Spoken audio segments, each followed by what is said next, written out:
And my friend, she is suffering from the worst case of hemorrhoids I have ever seen! That's why Roger Pedactor is dead! He found Captain Winky!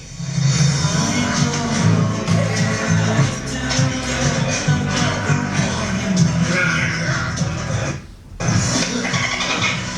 night, everybody! You have a wonderful audience. I'll be here all week. Be sure to tip your waitress. All right.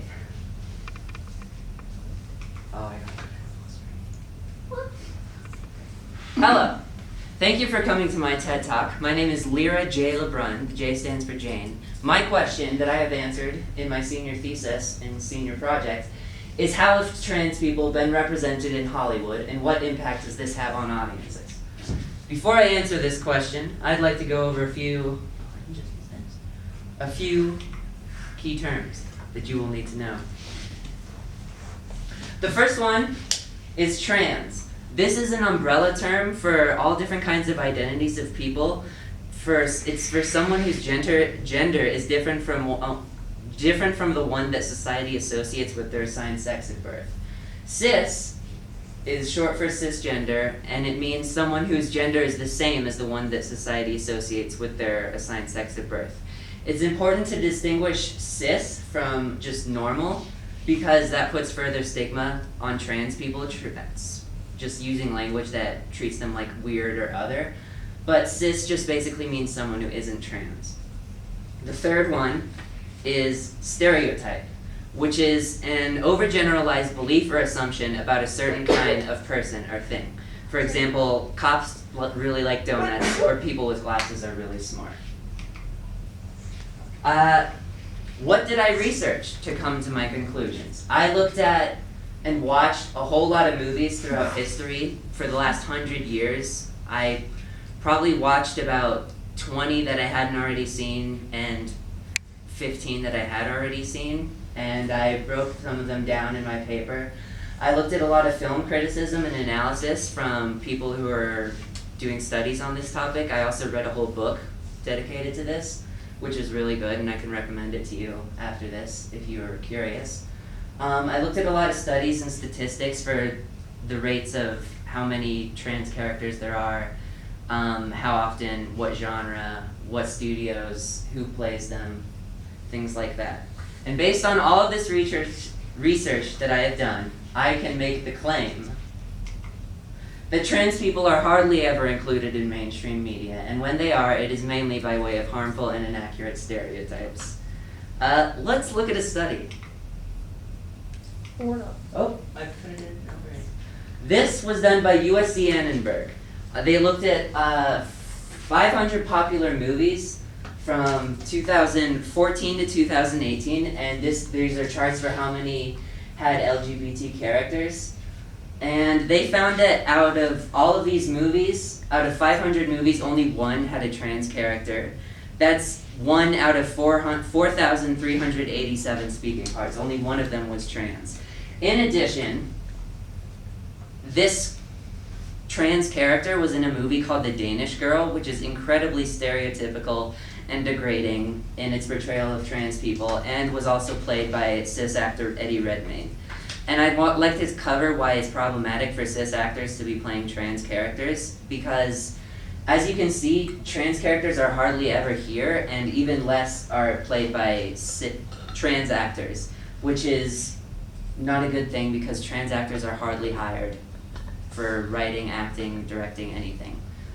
Most people, the average person, can probably only come up with maybe 3 at most trans actors that they can think of that people would even know.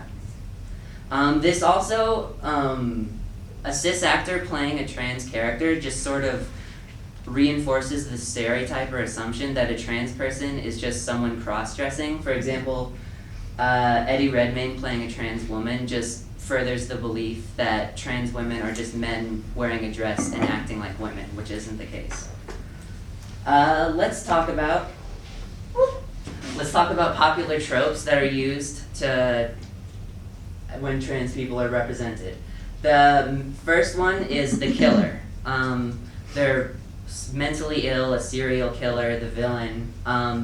This is very popular, and it was probably most notably used in Silence of the Lambs, but it originated from Psycho. This was used in Insidious 2, Sleepaway Camp, Dressed to Kill, things like that, where a trans person was just a serial killer or a murderer or super mentally ill. The next one is The Joke, where a trans person is just played for laughs or shock value. Examples of this are Ace Ventura, like we watched earlier, Dude, Where's My Car, Ted 2, Crocodile Dundee. It's just cheap laughs because it's something that they're not used to, often used to incite disgust, like everybody was puking. The last one is that trans people are included, but the way that they're shown is really inaccurate to the way that it really is. There's a lack of depth, and the trans character is often, their only personality trait is being trans. Their experience of being trans is really basic and watered down and simplified for cis audiences to understand. And it kind of just tells the same story of, for example, someone was born, but when they were a little boy, they wanted to play with dolls, and then they always knew from a very young age, and that sort of thing, which isn't, there are so many, each trans person in the world has a different story and experience with being trans. There's not just one monolith of how it goes. An example of that is The Danish Girl, like I talked about earlier. This is just, The Danish Girl just followed the same story, even though it was based on a real-life artist named Lily Elbe. And the main point of The Danish Girl was basically going how hard it was for her wife and friends to get over her being trans, like she was burdening them, and it barely talked about her experiences. And when it was just really basic and surface level, and actually not at all like things that the real life person experienced in their actual life. I'm not good at that. I'm gonna read you a quote. This is from Gender Minorities at Aroa. They wrote an article about how trans women are represented and how they use stereotypes. They're an organization from New Zealand that promotes trans civil rights and things. The quote goes, "The movies that get made about trans women are made by cis people from their perspective with cis audiences in mind. There are always going to be things about other people's experiences that people miss out on experiencing and fully understanding. Which isn't to say that cis people can't make great films about trans people, but that films made by trans women about the lives of trans women offer very different and important perspectives." What this quote is basically saying is that who would be better to make movies and tell the stories of trans people than the trans people themselves that have been excluded for pretty much the entirety of cinema history. And if they were able to make anything, it was the 90s at the earliest, and they had no commercial value and could go nowhere. Or it was just suppressed because people didn't want people to know about it. Now, we're gonna play a game. Would you rather?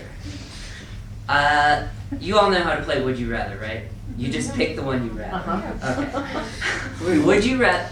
No, keep going. Okay. Would you rather watch a movie that was made by somebody, not just watch a movie, read a book, any work of art or entertainment that was made by somebody who has lived and has their own unique experience, personal experience, or would you rather consume something that was made by somebody who has no personal experience, who has no personal experience and that got all their sources indirectly from potentially biased and stereotyped sources, like I talked about earlier? Well, raise your hand for the first one. I feel like there's a right answer on there. I mean, Do you want a robot? No. Okay, raise your hand for the second one.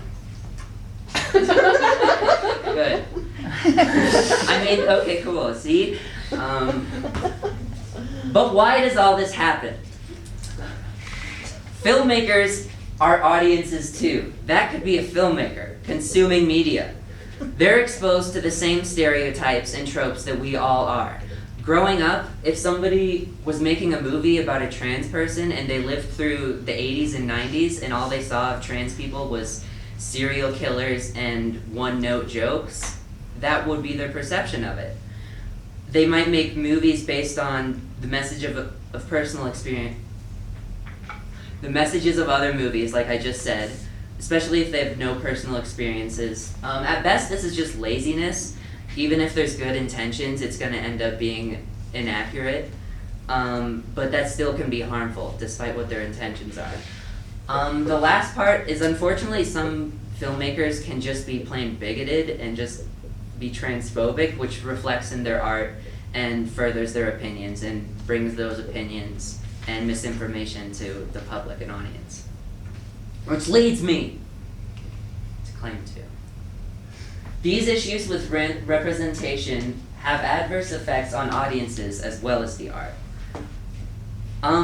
These overwhelmingly negative and incorrect stereotypes can lead to audiences having misinformed and inaccurate ideas of what trans people really are. Evidence.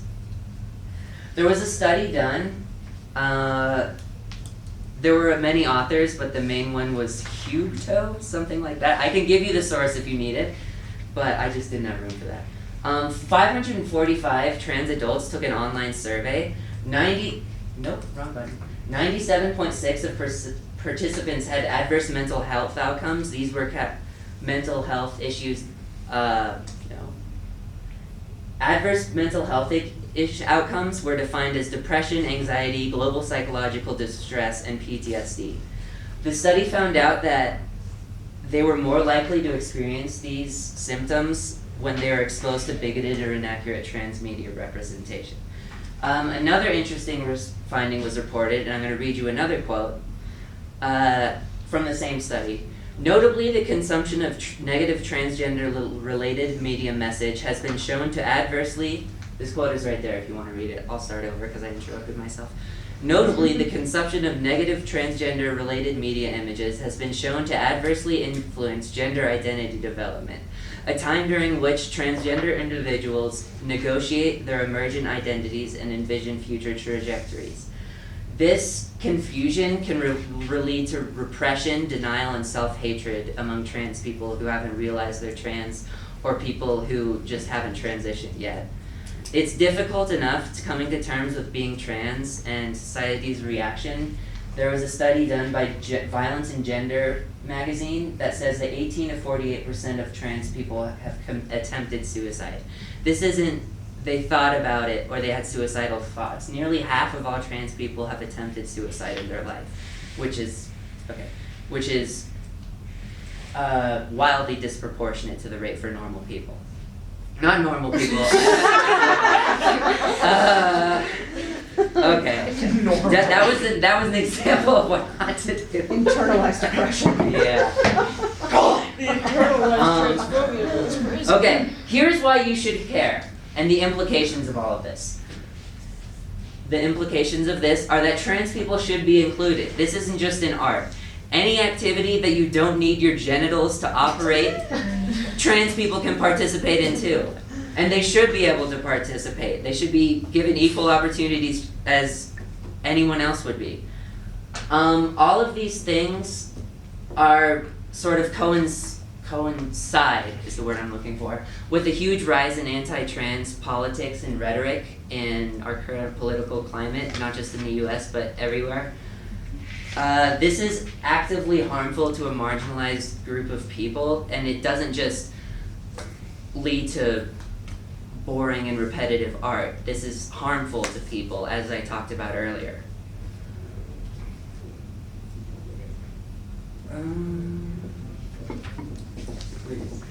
This is the call to action. Make your own independent and underground art. Include all kinds of different people. Do it yourself. If you don't see yourself in your community accurately included or portrayed, then do it yourself. Luca, if you don't see enough movies about curly-haired little cherub-like dudes, make one. Make your own movies. This isn't just for trans people. This is for everybody. Yeah! Find your own community of people who support you and respect who you are. That's the only way that you're going to be able to express yourself. These are the 3 points that I just covered. Make your own art, not just trans people, find community. This is the end. This is the end. Thank you.